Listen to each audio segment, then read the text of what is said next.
Hello and welcome back. Second roster breakdown of the new season is here, and it's Lee and I back, and this time we are going to dissect what Manchester Basketball are going to look like and what they're going to do as they, I suppose, go on what will be new ground for them. Let's be honest, Lee, they're embarking in Europe or levelling up in Europe from ENBL to trying to qualify for the BCL. We obviously know they'll fall into the Europe Cup when that happens.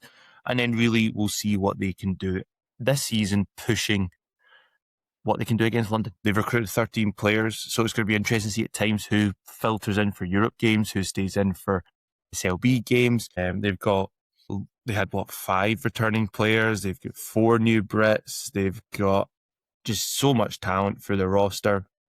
So we'll do the usual, go through the players, see where they're balanced, maybe get Louis to pick out who he sees being their main guy. And let's go from there. So let's fire straight into it. I suppose the one place to start, Louis, is Kevin Cleary. Let's get straight into it. None of this. Let's just get straight into it. Let's get straight in. Manchester's own Kevin Cleary. Unlucky of injuries last season. A lot was maybe expected of him. But what can he do in his second season at Manchester? Look, man, like it's firstly, we do have to speak on how great it is to see like a homegrown talent that's obviously from the area, obviously kid from Gorton.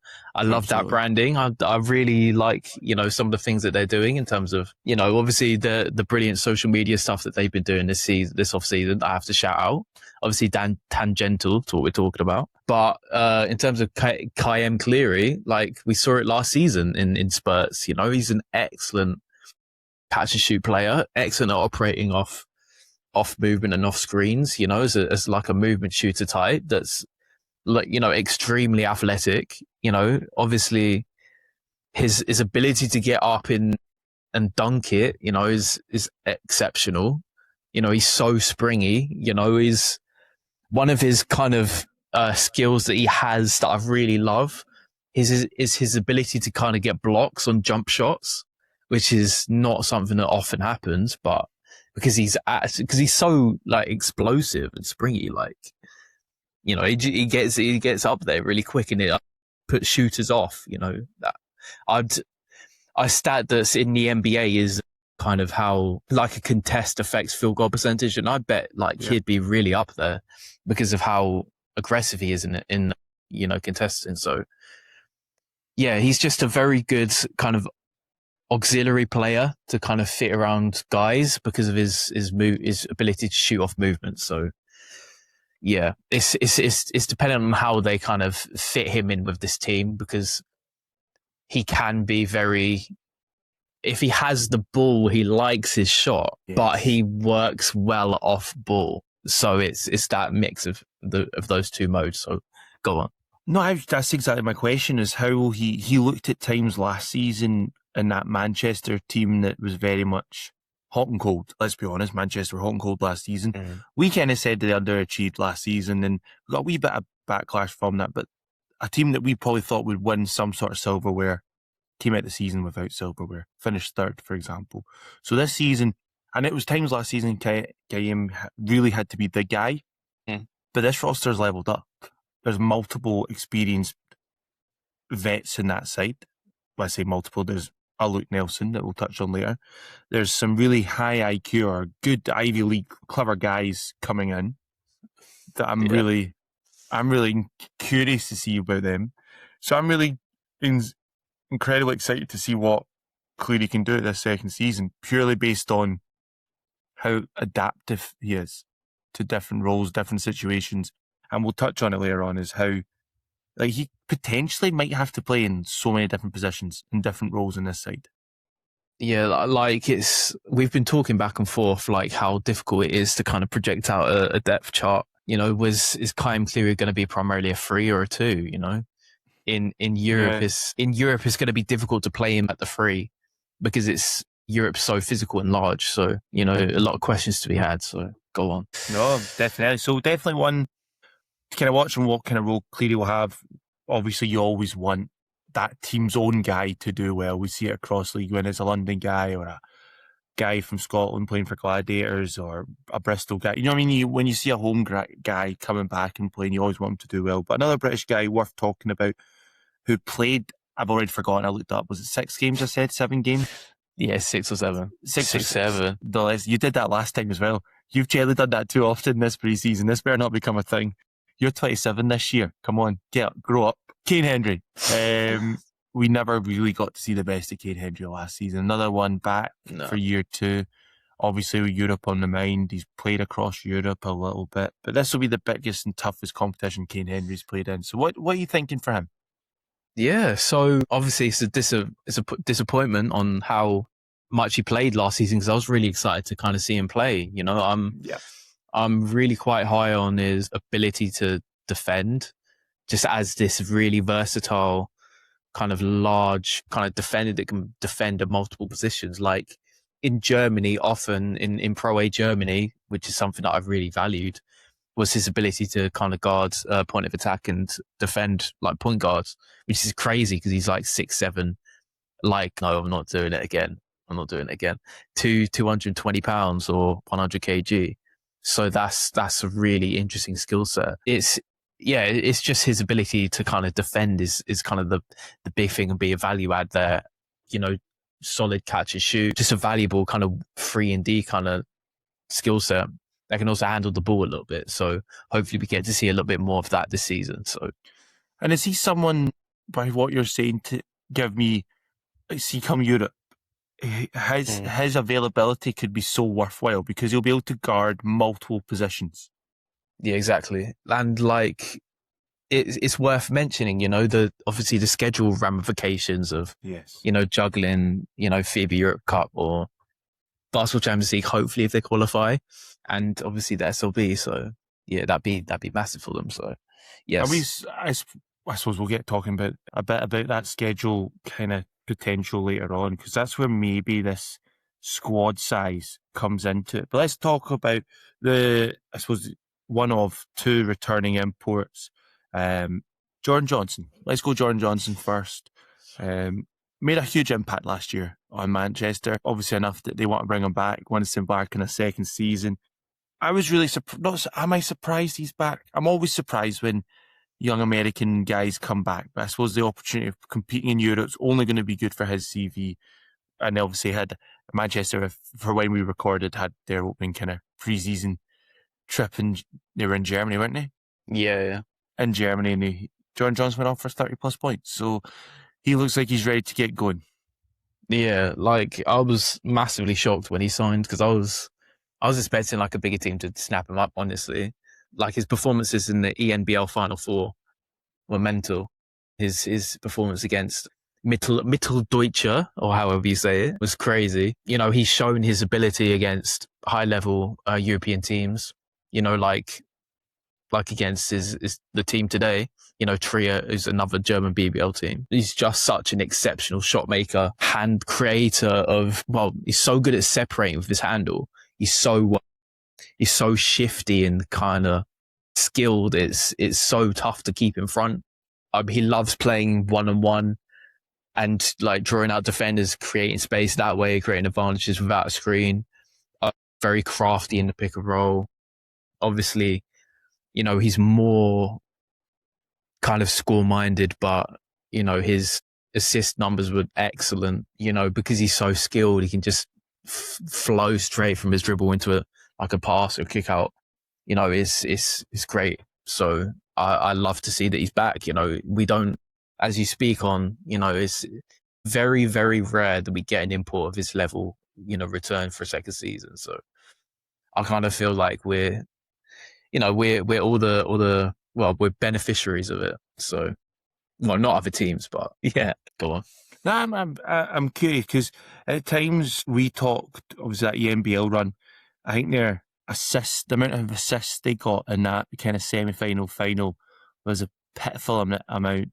Yeah, because he was just scoring everything. He was just going on his own. Is that a risk now? Like, I'm just trying to play devil's advocate because he was great to watch at times. This evolution of this team, will players around him, will he get court time with that this season? Whereas last season they didn't have the depth of talent as they do this year. Well, it's kind of a question mark for, well, when we speak on the other point guards, but obviously last season they wanted him as more of like, or just like a one-man offense to kind of drive up their bench units. And obviously that came to like massive effect. You know, he had a big like net rating impact on the game. And so it will be interesting to kind of see his level of kind of ball dominance, because he loves to handle the ball, obviously. Yeah. How that interacts with some of the other pieces. But I feel like they've recruited well around him in terms of kind of smart pieces that can fit alongside other guys that also are terrific passers of their own. So it just creates more, I don't know, flow of the ball. So I don't know. Good discussion though. Yeah. My last point being on that, from what you've just said, made me think, do you see him? I suppose we're talking about depth chart. We've again, as we said previously, gone back and forth on it.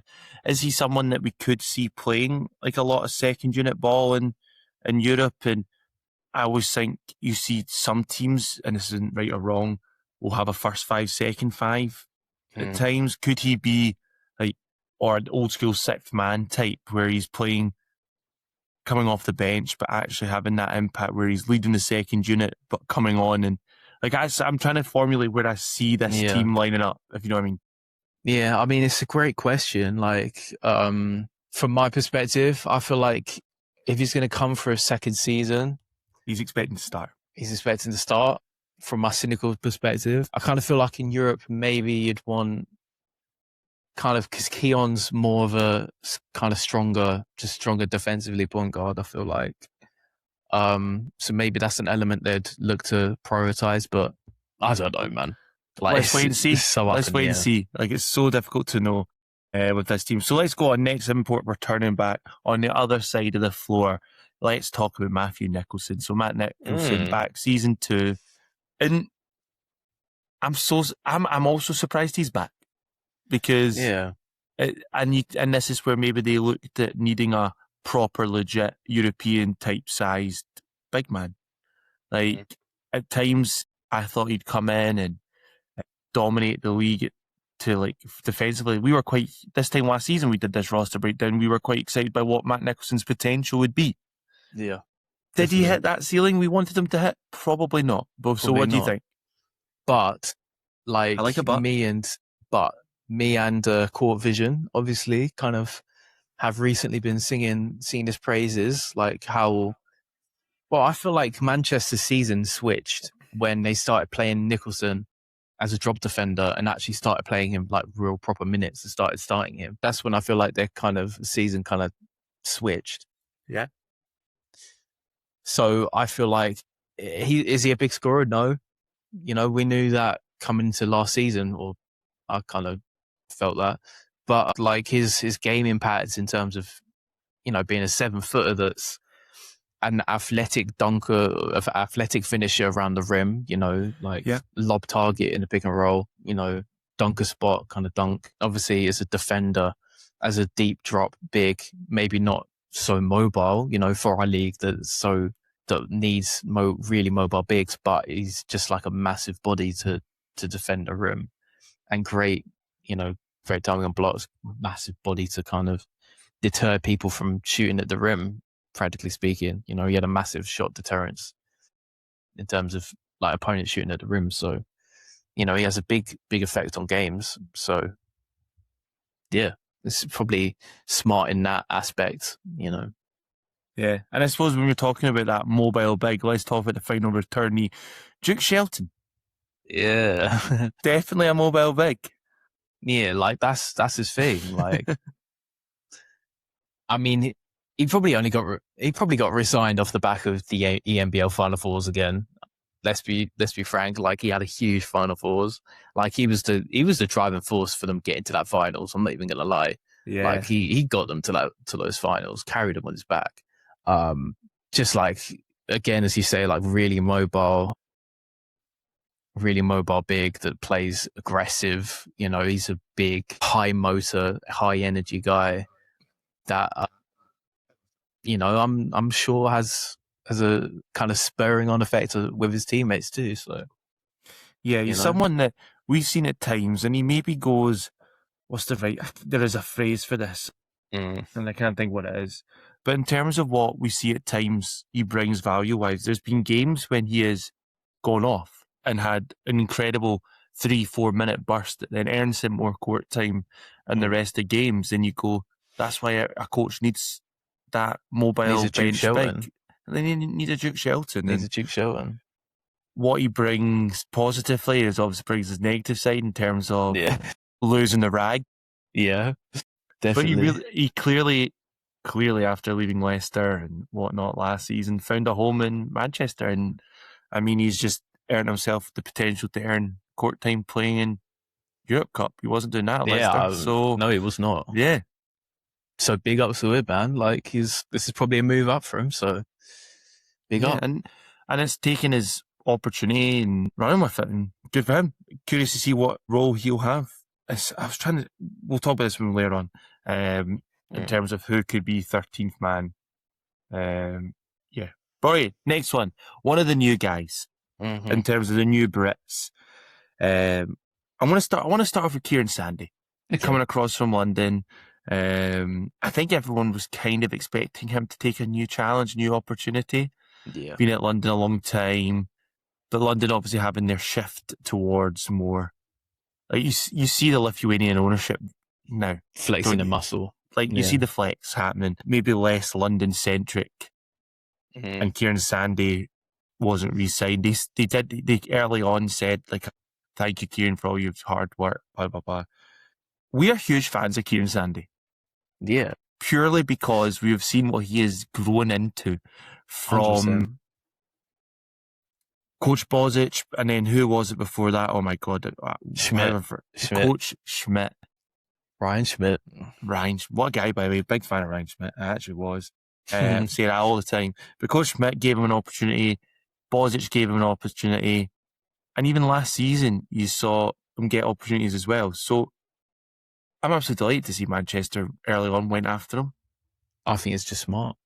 Yeah. You know, I'm just going to say it flat out. I just think it's smart. Honestly, from my perspective, with a team building hat on, I'm kind of shocked London didn't re-sign him, to be honest. His performance against Turk Telecom was just exemplary. Is that another game he played a lot at the 5?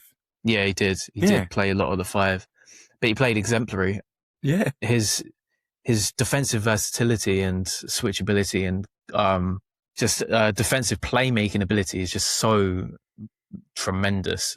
Like he just showed his defensive chops is, you know, up there honestly in Europe. You know, that's probably too outlandish to say in Europe, but it shows you his level of defensive value. I can't remember how many blocks he got in that game, but it must have been a few.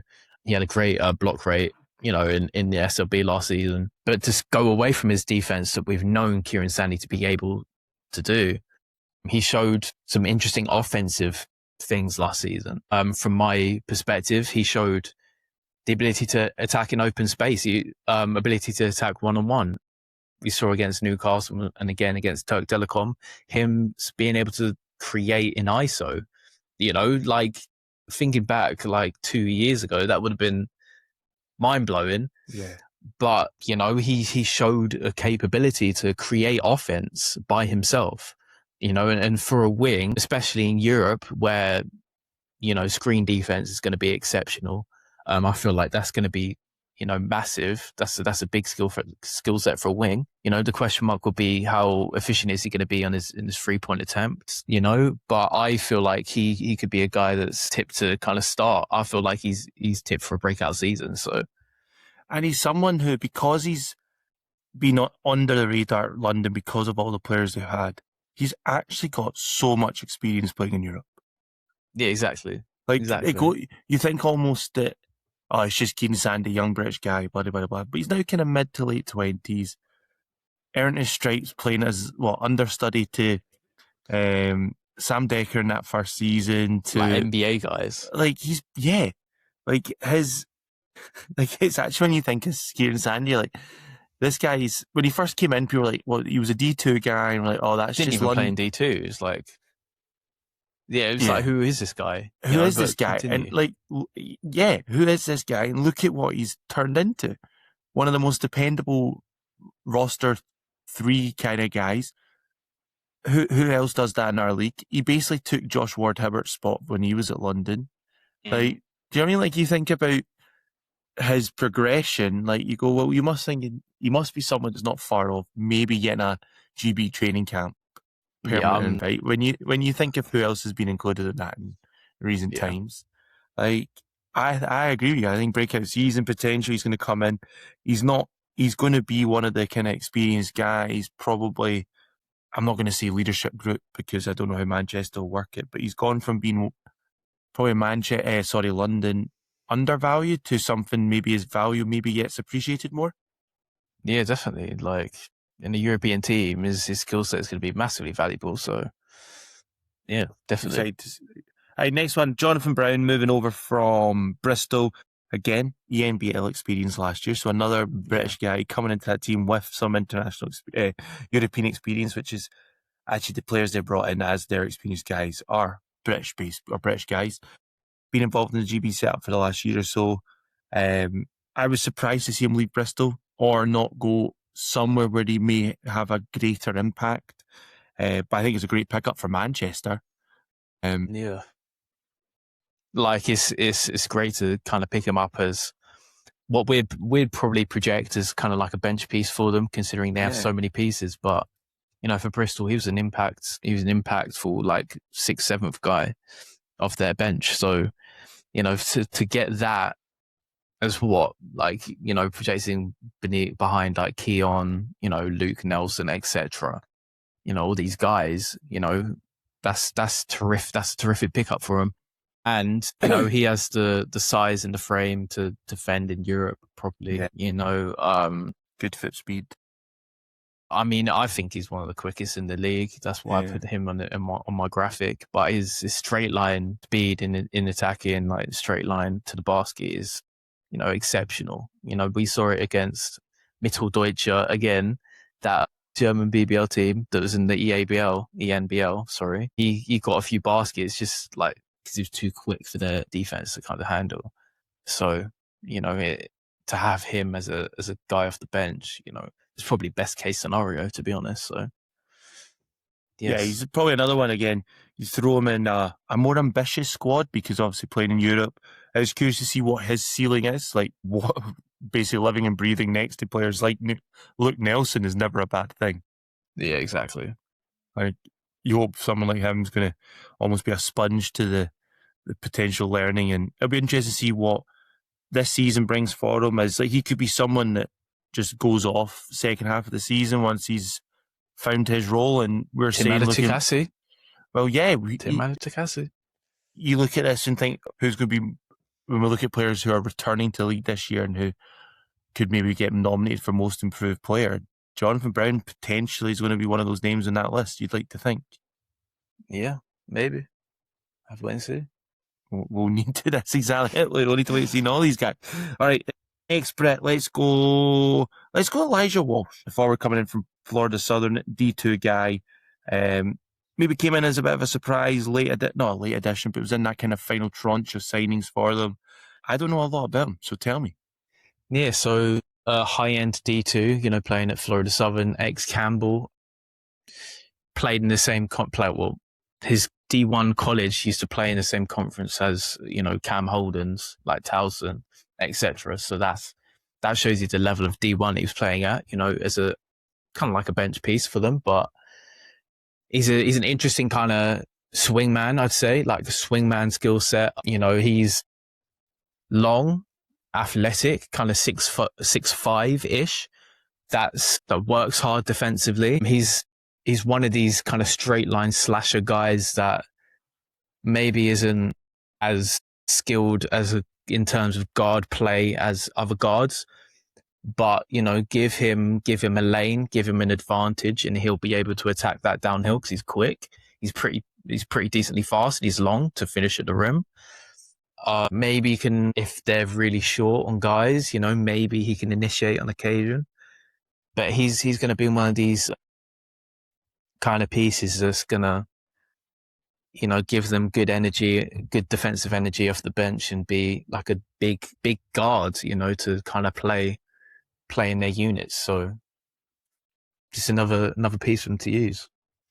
Is he the potential there to be like almost a future Kieran Sandy?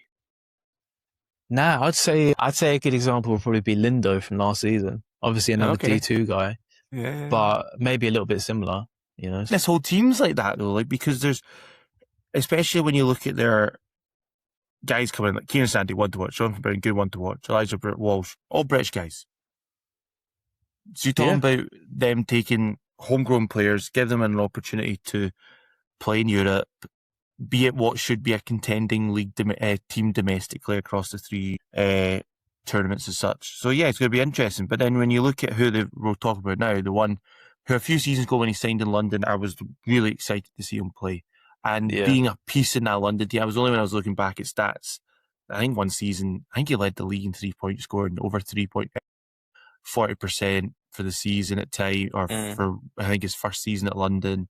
And that was being part of the kind of galactical London as such. Yeah. But Luke Nelson, being a GB stalwart for years and years and years, coming back again. But this feels like a different situation. He's coming off a decent season in Hungary. He might only be like 30, 31, 32. He but probably is. He probably is. So, but what I mean is, though, he's different on the different side of the age spectrum to when he first came to London. Yeah, I mean, before he came to London, he played a season in ACB, for example.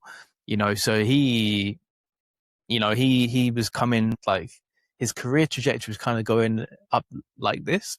Yeah, it's kind of cresting a little bit. I think he didn't have the best season in Poland, if I got it right. Obviously, still did, you know, Luke Nelson things, but his kind of scoring efficiency wasn't the best comparatively. But you know, it's Luke Nelson. You know, I mean, my mind was blown when I saw it. I would have never expected that in a million years. See, when he did the video, he was one of the ones you were like, "Wait, Luke Nelson? No way!" Like, you almost didn't believe it was going to happen. Yeah, I'm like that was mind blowing. But like, you know what I mean? What can we say about Luke Nelson? You know, I kind of expect him to play the two. Yeah. Often alongside, you know, their lead guard talent, you know, alongside Jordan Johnson or, you know, Keon. Well, because, you know, those guys are, you know, best as ones handling the ball. And, you know, Luke Nelson's got a malleable skill set. You know, you can either play him at the one or the two. He's functional in either, but he's also a terrific shot maker. You know, that's one of his kind of traits with GB. You know, he's excellent at shot making. You know, he's a big framed guard. You know, so in terms of Europe, that's another defensive piece they can use. You know, he has all the skill set of like a point guard. So, because I think when he was at London, he averaged over 4 assists. And when you think of who you had, Jordan, who's the point guard? Oh my God, Jordan Taylor. Yeah, Jordan Taylor. You had so many other. You had Tariq Phillips, but he's still getting 4 assists. So that tells you what, like, his extra play. He likes to play in the extra pass. He's good at finding the interior guys. Like, I genuinely really, really rate Luke Nelson, and I think I'm going to say this is Luke Nelson having his 3rd season here. So 3.0 Luke Nelson. I'm excited to see what he does still. Like, he's still one of the ones that I want to see. Like, one to watch. Yeah, the whole of this Manchester roster is just one to watch. Anything else to add on Luke Nelson? No, not really. I mean, this is Luke Nelson, isn't it? I know, we've spent 30 minutes basically talking about guys that we know. Yeah, I know. Like, we probably need to move on. Probably should get moving. All right, let's start first import. Let's talk about Chandler Piget. Oof. I love that pronunciation. I can't wait to see it. The big guard played at Harvard. Great highlight mixtape. I said about Isaiah Gray the other day as well. I really enjoyed this one as well. But again, highlights don't mean much. That's what Louis always told me. Louis, hit me up about PJ.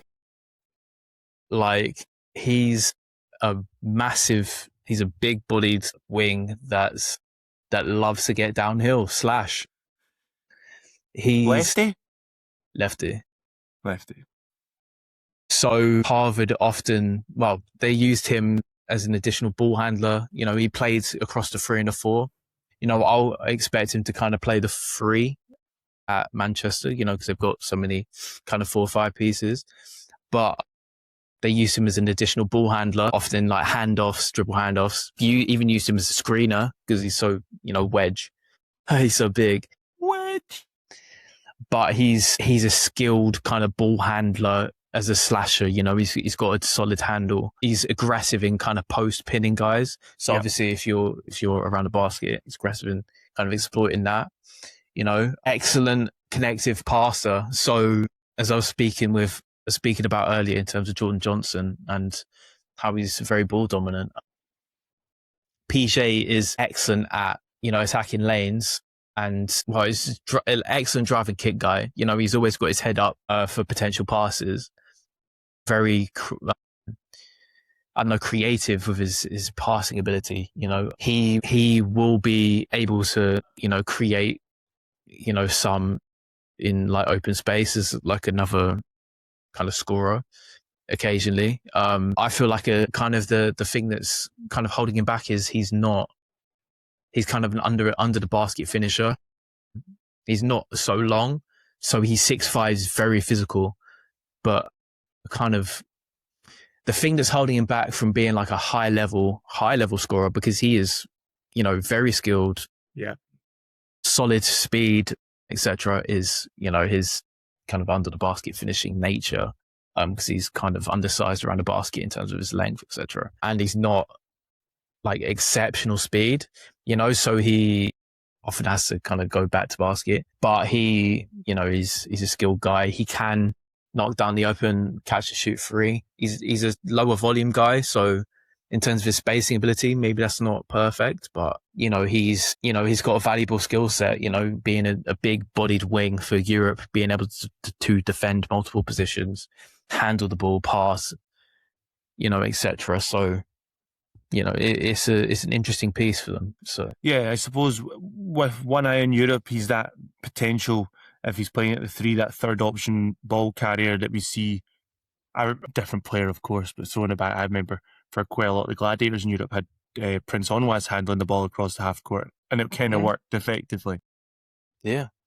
So I'm imagining what you're saying. Not that he's that type of player, but that kind of role in terms of of course, when needed to is going to be a competent ball handler. I like watching him finish the basket. He's quite good to watch. I'm really curious to see what that kind of body shape does in our league for sure. As one thing is though, that kind of position, like, let's be honest, a lot of teams this season have recruited big guards. Yeah. Most teams have recruited big guards. That it's going to be curious to see how teams that maybe haven't recruited bigger guards are going to do. That's going to be a very good question. Like I will have to find out. We'll have to find out. Go to the next guy. Let's go. Brandon Mitchell-Day, another Ivy League guy, played at Dartmouth. Again, another one. I've watched quite a lot of these guys because they signed so early on. Mitchell-Day is definitely someone I think is going to be really fun to watch. I feel like he's kind of one of my favourites of their new additions. So against PJ, well, I mean, him and PJ were in the same conference. They often played against each other, you know, so they will know each other in and out, practically speaking. Brandon Mitchell-Day, 6'8", long, kind of stretch 4'5" profile that is exceptionally skilled as a slasher. Can finish either hand, good handles. I do like that you demoed both hands. I don't know why I did that. I don't know either. I don't know why I did that, but his handle is tight. You know, played as like a additional like even point forward for their Dartmouth team. So that's another guy that can handle the ball and kind of pass. You know, he's a great passer, as like a handoff, kind of dribble handoff hub. You know, kind of lower volume 3-point shooter again. So that's another kind of element, but his slashing ability is really interesting. You know, for a guy that's 6'8", long, can score in a post as well, plays very physical, plays into his man, draws a lot of fouls. Defensively, maybe not as big against like bigger 5s. So that might be a question mark. You know, he's listed at 210 pounds. You know, but I don't feel like Ivy League guys get tested at that kind of proper, legit big 5 man. No, they don't. Like, because obviously that's kind of the deficit of lower end conferences. Because the higher end conferences get all the bigger guys that can play. So lower end conferences kind of skew smaller. So that will be a question mark. So if they're looking to play him at the 5 against like physical 5 men in Europe, especially, that's going to be a question. But I saw from the Trier photo, they were playing him alongside Matt Nicholson, so that might give a mindset to what they're doing. Maybe play him at the 4 more. But I feel like he's really interesting again. So, but he's one of my most interesting guys on this team, definitely. But what other guy's done really well in our league that's come from Dartmouth? I wonder. I don't know. I don't know who you talk about, man. No, I don't know either. I'll certain Mr. Aaron Rye. Keon Thompson played at SFA. He's another one. Looks fun to watch. That kind of guard that does really well in our league. What else can we add about him? Because he's generally another one that's I think people are going to enjoy watching. Pat Robinson without the transition. So he's not as aggressive as Pat Robinson was in transition. He likes to play more in the half court. He likes to draw out defenders, play one-on-one. But he plays like Pat Robinson in terms of his ability to create looks at the rim and score on defenders without a ball screen. He's so shifty. He's incredibly shifty, very physical, very strong bodied, goes into his defender, Likes contact. So that's another guard. Yeah. So that's another guard like Isaiah Gray that will punish teams with, smaller guards. It's going to be tough. But yeah, it's Pat Robinson 2.0, practically speaking, really strong bodied defender as well for Europe as well. Like his really strong chest. So if a guy tries to move him, it's difficult to move him, etc. So really, really fun kind of scoring point guards for them, to put the ball in the basket and create rim pressure, So I was kind of shocked that they actually went for a guy of his profile, because obviously last season they went with obviously PJ and JJ as being like 2 guys that kind of skew more in terms of their shot making ability from the outside. Yeah. But he's an exceptional talent. So what can I say? That's enough. Charlie Williams, stretch 5, 4-5 guy, played at Lipscomb. We've seen a number of Lipscomb guys come over here and have good seasons. But what can you tell us about Charlie Williams? We were maybe a bit surprised to see his addition, but what have you kind of decided that you think about him?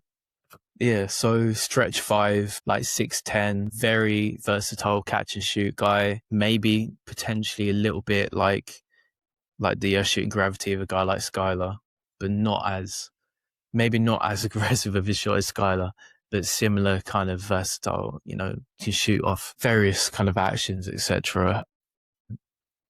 Actually handled quite a decent amount of usage for Lipscomb. So as an offensive player, he's very skilled, terrific passer, dribble handoffs, DHOs, excellent passing and cutters, etc. Had a very high assist rate, especially for a 5, Can also score in a post. He's 6'10". He's got good footwork down there. Kind of where my concerns is on the defensive end. I don't feel like his feet are that great, but he's 6'10" and pretty long, so it's another big body. So yeah, this is stretch 5. Yeah, go on. Yeah, the stretch 5 guys. That's maybe the one question mark of Mitchell Day and Williams is how will they do against legit 5 guys? Like, I'm even curious to see how are they matching up on a day-to-day with Matt Nicholson, for example. Like a thing, yeah. Sorry, I'll say it. You go. So another thing that Charlie Williams didn't have, he had terrible rebound rates, like awful. So that will be a big question mark. But carry on. Yeah, but generally, that's a big question to be like, what are when you look at the offensive talent around these guys, what's Charlie Williams' role? Is it going to be like kind of what you're saying about Skylar White, or is it going to be the traditional 5 guy and chasing rebounds, which is probably not going to be. It's going to be more of that, maybe space the floor so that guys like Keon Thompson or PJ can go to work. Like, it's going to be really interesting to see that offensive scheming when people like him are on the floor. Yeah, like they can do some various like interesting things, so I have to wait and see. Have to wait and see. So I was noting things down here, and we're obviously saying they've got 13 players. Schedule is going to be huge for them, especially in that up till kind of Christmas time. That's where that Europe Cup schedule really hits hard. You're traveling. Do we know what group they'll be in? I feel like we do. Why my brain's not remembered it. But anyway, yeah, I think it depends. They fall into one of. Well, anyway, come on. We'll remember that when the BCL stuff done. I know Caleb Cramo. No, go on. Manisa, Turkey. That's another team. Well done. Go on. I can't remember off the top of my head. I think Bakken was in it. I think potentially. But then you look at that, in it. You've got those massive travels Tuesday to Thursday in terms of where the team's going to be traveling to then come back, play domestic games. Yeah. It's going to be one of those ones to see how well they travel. Because for a lot of these guys, what's the right word I'm thinking of? A lot of these guys will be traveling for the first time internationally. You've then got guys, and that's where they're going to have to lean into guys like Luke Nelson, Kieran Sandy, who have done those crazy back-to-backs, and then maybe had to play a game on a Tuesday night, and then play Friday night, then play Sunday, then play Wednesday. Do you know what I mean? Jonathan Brown. Well, the NBL's a little bit different, isn't it? It's not as often as that first bit. Yeah, a little bit. I but guess. More just because the regular season can be spread out the NBL. But that, without looking at, you know what, I'm going to try and get it up now to be like, what is Manchester's schedule in November? Obviously, we don't know their exact fixtures because of their European qualifiers and whatnot. But even if you go October, you've got, they do so many Fridays. Sundays is 1, 2, 3, 4, 5, 6, 7 games in October. There's 1, 2, 3, 4. Okay, 4 games in November, but I think there's a FIBA window in there. And then, but in between that, you're going to have European games. You then got a busy festive schedule. And then you're like, there's a lot of games when you're playing in Europe Cup or BCL. That October, November, December, like I remember it when the Gladiators, it felt like it was just every week was 2-3 games, 2-3 games, 2-3 games. And that's where the strength of roster really comes to the front. Like when you look at the talent, we're talking about the potential depth chart and how even during this, I'm like, you've said that differently to what I've thought. Okay, will this person now be playing maybe a 2-3-1-4 potential? Do you know what I mean? Like you've got players there that can really fill in at spots if they're struggling for players come November, December time. And do you know what I mean? Like, I'm really curious to see how early on what their 12 might be to their starting 5 in Europe to their starting 5 in December. I think it's going to vary so often. Yeah, like it will be a question like to their minute spread in Europe versus SLB, like do they prioritize different players for Europe versus SLB, etc. So going to be a lot of question marks for sure. And okay, you almost had it when it was Europe Cup. So Manchester would be in, Valmira from Latvia, Chalon in France, Bashakimi of Kosovo, Manisa of Turkey, and you were Big Bank Caliph of Estonia. So you were almost right. You almost had it. Damn it. Very good memory. I had to look it up. Yeah, so you started saying, from those players, last thing, who do you think Manchester fans should be most excited about from the new additions?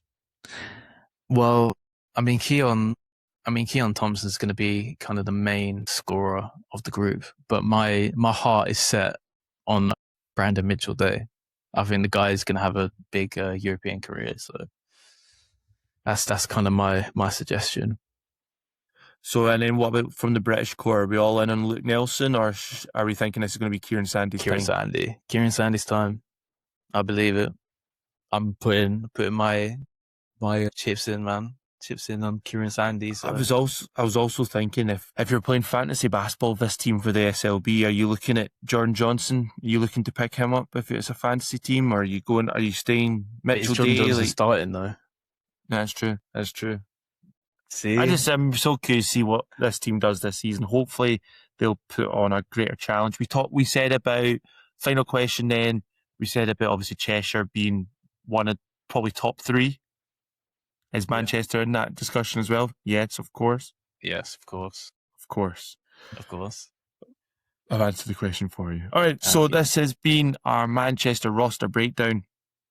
If you've got this far, thank you for listening. Thank you for checking it out. Give us your thoughts on what Manchester will look like this season. Drop in the comments across YouTube, Spotify, Instagram, whatever it can.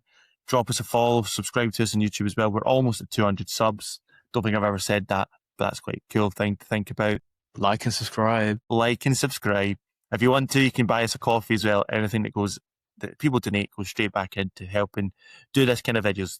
Last season, I feel like we've already leveled up in the amount of content we're doing for this pre-season compared to last season.